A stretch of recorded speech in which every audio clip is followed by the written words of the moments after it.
ఒక కృతజ్ఞతా కూడిక ఏర్పాటు చేయబడింది. సందర్భం అయితే మా పెద్ద పాప పుట్టినరోజు.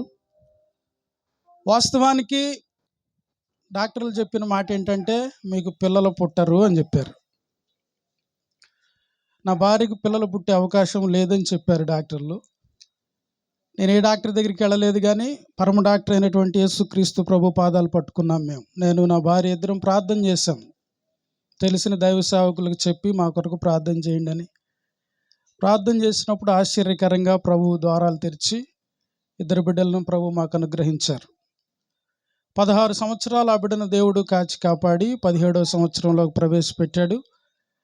అందును బట్టి సందర్భానుసారంగా ఇంకా అనేకమైనటువంటి సందర్భాలు ఉన్నాయి చెప్పాలి అంటే. రెండవదిగా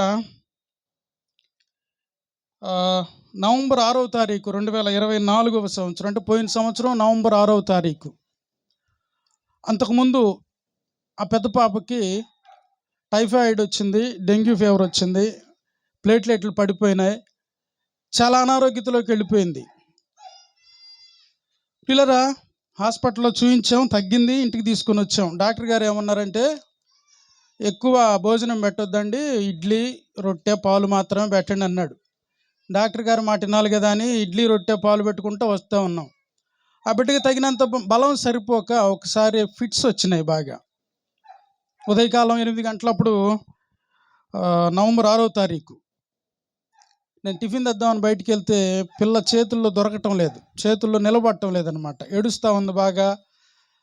చేతికి దొరకదేమో అనుకుంటా ఉన్నాం. ఆటోలో వేసుకుని హాస్పిటల్కి తీసుకెళ్ళాం. హాస్పిటల్కి తీసుకెళ్ళినప్పుడు మా చేతుల్లో నిలబడలేదు పిల్ల.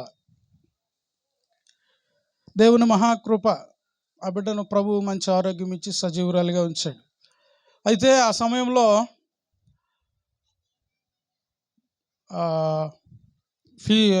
నరాల స్పెషలిస్ట్కి చూపించండి ఇది అని చెప్తే, ఏ హాస్పిటల్ అండి అది? గోరంట్ల కదా మనం వెళ్ళింది. గోరంట్ల హాస్పిటల్లో నాకు తెలిసిన ఫ్రెండ్ ఉంటే, మీరు అర్జెంటుగా ఇక్కడ తీసుకురండి, డాక్టర్ గారు వస్తారు, న్యూరాలజిస్ట్కి చూపించమంటే